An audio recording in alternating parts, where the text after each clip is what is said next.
Bagi globalis cabal ada 3 cara mengendalikan sebuah negara. Pertama, dengan kendali atas peraturan sampai undang-undang. Kedua, dengan kendali media lokal atau media sosial yang sudah di tangan mereka. Ketiga, dengan mengendalikan pejabat yang rakus harta serta jabatan. Alat atau tool dari globalis cabal ada 2, yaitu teknologi dan uang atau currency. Setelah dikendalikan, maka ada 5 langkah mengambil kekayaan negara tersebut. Adalah dengan 1. Mengambil natural kapital sebuah negara sehingga jadi ketergantungan atas pangan, energi, dan sumber daya alam agar miskin negara tersebut dalam jangka panjang. 2. Menciptakan ketergantungan pada dunia kesehatan, obat-obatan, farmasi, dan alat medikal. 3. Teknologi informasi, hardware, satelit, internet, backbone, fiber optik, hingga pengelolaan big data. 4. Ambil jalur distribusi dan logistik. 5. Kontrol transaksi keuangan, sistem pembayaran, sistem keuangan, dan banking system. Di dalam menjalankan tangan guritanya, para globalis cabal selalu menggunakan kaki tangannya, yaitu para oligarki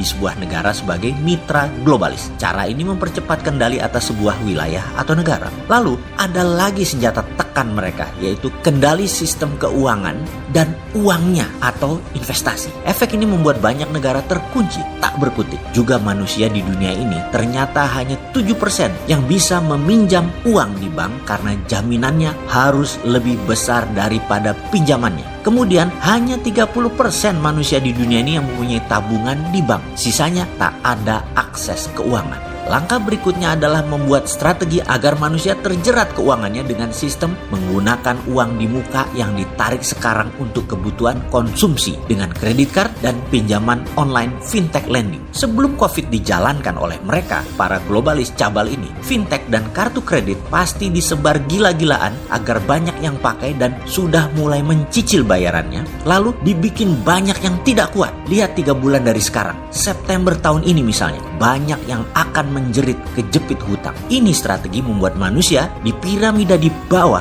atau di bottom of pyramid selalu punya beban hutang dan diusahakan hutangnya terus menumpuk dengan sistem bunga yang berbunga. Berikutnya, globalis tidak ingin sebuah negara ini mandiri secara pangan, di mana kendali atas pupuk, atas pestisida, atas bibit, dan banyak lagi permainan lahan dibuat rumit sehingga paling sederhana adalah impor. Ada 6 globalis pengendali pangan di dunia ini. Ada 7 globalis pengendali farmasi kesehatan dunia. Ada 5 globalis pengendali internet dan sosial media. Ada 5 globalis pengendali energi dunia. Ada 3 globalis pengendali logistik dan distribusi dunia. Ada 5 globalis pengendali mineral dunia. Ada 10 globalis pengendali keuangan dunia. Dan mereka mempengaruhi 99% kehidupan manusia di dunia saat ini. Saat ini mereka menggunakan salah satunya dengan nama organisasi Bilderberg sebagai gerakan di permukaan. Kita pasti semua setuju bahwa apa yang globalis bangun menggunakan oligarki sebuah negara hanya untuk memperkaya mereka. Lawan berat mereka, kaum globalis dan oligarki ini adalah kaum nasionalis yang di belahan dunia manapun sedang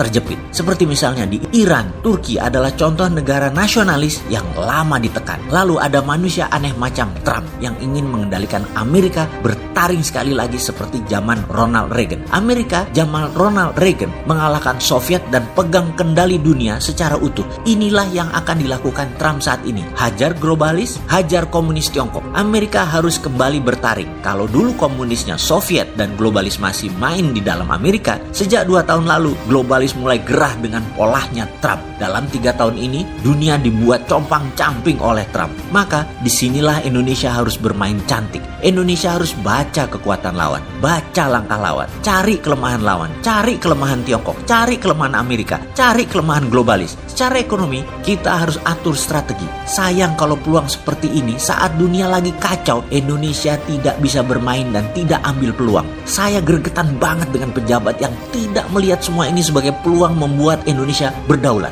Apalagi pejabat yang pegang ego ilmunya demikian kukuh. Demi apa sih kalian begini? Mengapa ngotot mempertahankan pendapat bahwa apa yang di luar Anda itu salah? Yang terbaik adalah Anda, sang pejabat. Yang jadi masalah, pejabatnya hanya sebagian saja lagi dari fungsi pemerintahan. Namun berakibat tidak bisa bergerak saking kuat pegangan ilmu dan taat pada sistem asing. Kok kalian begitu amat sih? Jadi, kapan kita konsolidasi kekuatan? Kapan bisa menerima kebenaran yang Allah letakkan di tempat yang kalian tidak sukai? Ketahuilah wahai sahabat pejabat, sungguh tersering Allah itu meletakkan kebenaran di tempat yang tidak kalian sukai untuk kalian menjadi manusia sejati. Kalian harus mampu berkonsolidasi dan mampu membuka hati. Itulah kenapa tersering kebenaran ditaruh di tempat yang Anda tidak sukai. Oh ya, itu ada kaum NKRI garis lucu yang nunggu dengan sabar di seberang dengan pengetahuan sederhana, namun terobosan, breakthrough, dan selalu mereka itu membuka hati untuk kalian.